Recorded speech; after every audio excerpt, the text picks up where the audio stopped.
Everyone loves surrealism. People have grown very fond of it since its creation and population 100 years ago.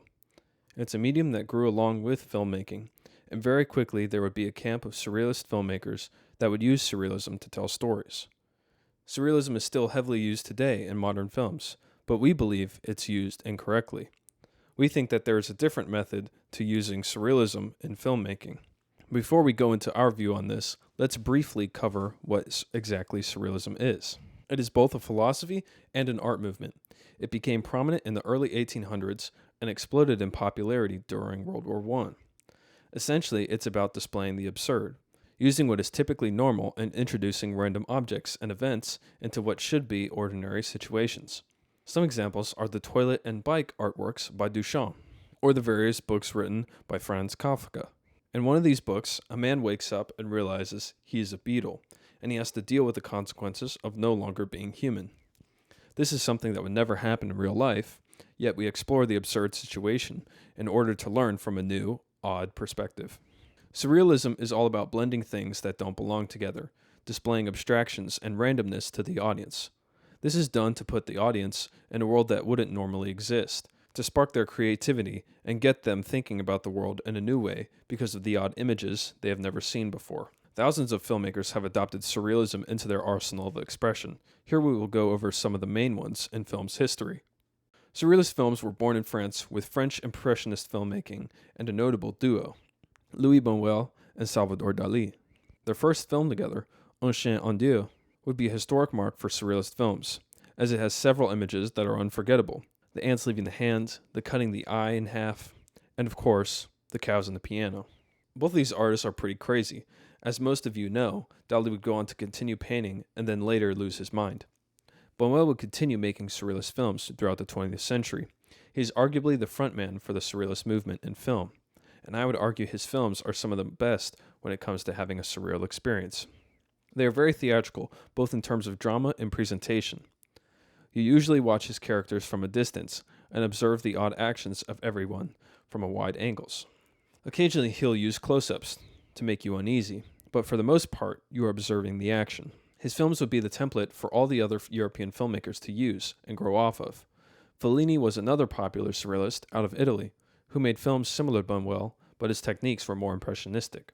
He utilized camera movement more and had more creative angles and displays of the narrative. Across the ocean in America would be a Ukrainian filmmaker by the name of Deren. She isn't as popular as those two, but I would say she's arguably just as good with her techniques. She really used editing to display how situations were absurd, by combining locations that wouldn't seem to connect. She took the continuity laws established over the past 40 years and used them to her will. She had her characters go from location to location, even though in the real world, it would physically be impossible for them to travel the way they are. I personally love her films and think she's brilliant. She still has some flaws, but I'll use her films as an example later on in the video to display how surrealism should be in filmmaking. Another film titan who would use surrealism in their work a lot is Stanley Kubrick. His films are often built on odd situations that ask for unusual actions from the characters, or the situations themselves are surreal and wouldn't happen in the real world the way they do in his films. Kubrick is regarded by many as the greatest filmmaker of all time, so it should certainly be noted the importance of surrealism in film's history. Surrealism gives us the ability to add another layer to our expression, to give our message more texture for the audience to take apart and analyze. Using surrealist metaphors and symbolism are great techniques of communication when it comes to demonstrating our desired topics. Most recent filmmakers who have used surrealism are David Lynch and David Cronenberg. Most of these filmmakers use surrealism in their stories to build creative, unusual situations that draw curiosity from the audience. Not only the story, but the atmosphere these filmmakers tend to build puts the audience in uncomfortable emotions constantly, for they don't often find themselves in the situations they are presented. There are some modern filmmakers that use surrealism efficiently, like Yorgos Lanthimos and his film The Lobster. I think you get the point of it now, though. All these filmmakers are drawn to surrealism because it allows them to expand their message. It gives them a free-flowing framework to communicate their message. We don't have to deliberately show reality to the audience. The audience understands what they are watching isn't real. This is what draws people to watch surrealism. They are presented with something that isn't seen in real life, and in turn, it allows them to reflect on real life with a newfound perspective.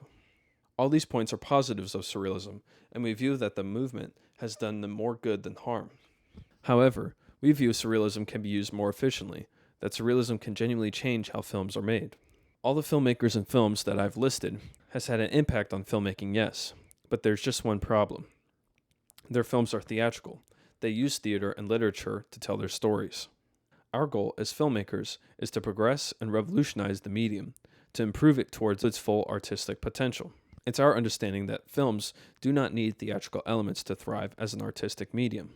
In fact, it's our argument that theater and literature doesn't allow filmmaking to progress at all. Let's explain this by exploring our theory a little bit more in detail. Filmmaking needs two elements to operate, the image and the edit. These are the major components that concern filmmaking. There's audio too, but technically it's not necessary for a film to exist. It's widely accepted as a part of filmmaking now. This is a component of film that I'm going to be making an entirely different video on later on down the road. Anyways, so in our view, film just needs images and a way to put them together to tell a visual story. In the history of filmmaking, when theater was added to our medium, it was done so because the filmmakers didn't fully understand the medium. They had not studied it. There was also the factor of the medium being pushed to become an industry by the investors.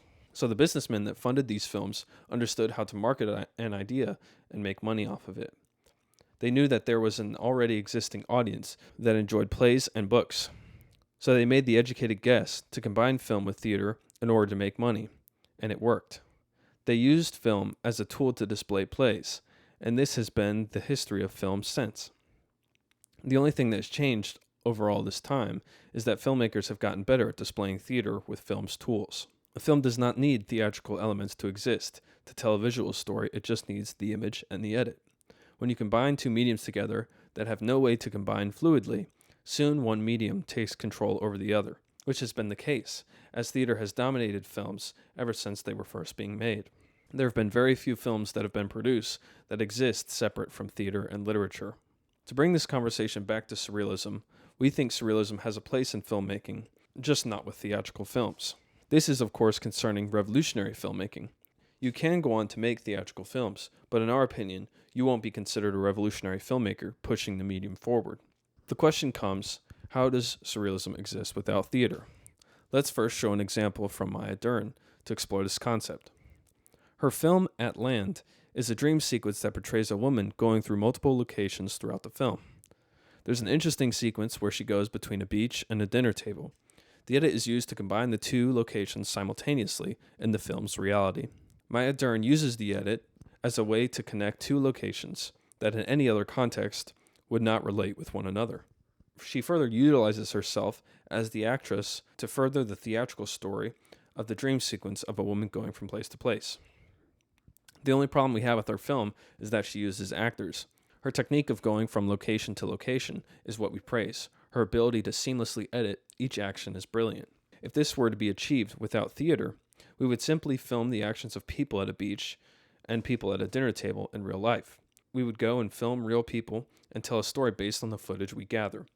We do not need actors to display the elements of surrealism. The ability to tell a story that is absurd and random can be achieved by the use of the edit. The edit can control where we go in the film. It can compare whatever two objects it wishes, that is, what the filmmaker makes it show. The filmmakers can use surrealist techniques by comparing and contrasting images together. In reality, the President of the United States would never be seen immediately after an animal in Africa. But the editor can compare and contrast anything with each other in immediate succession, thanks to the camera's ability to capture any image and the edit's ability to put any images together in any order desired by the filmmaker. In our perspective, surrealism in filmmaking has the potential to be revolutionary, but it must be utilized in a fashion that is separate from theater and literature.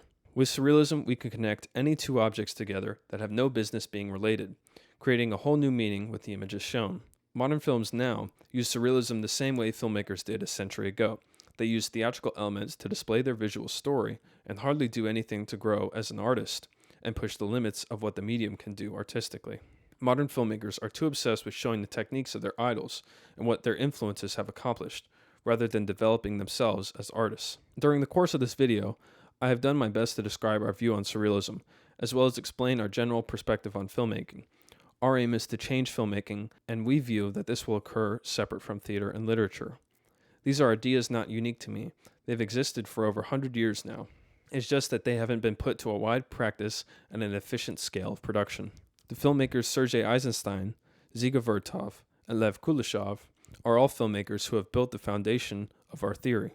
Their theoretical developments have pushed filmmaking more than any other set of filmmakers before or since. It's my goal to make their techniques popular and put them into my own practice when making films. However, we are still building our revolutionary theory, as these filmmakers weren't perfect and made some mistakes. If the process of building a revolutionary film theory interests you, then I suggest you closely follow this channel.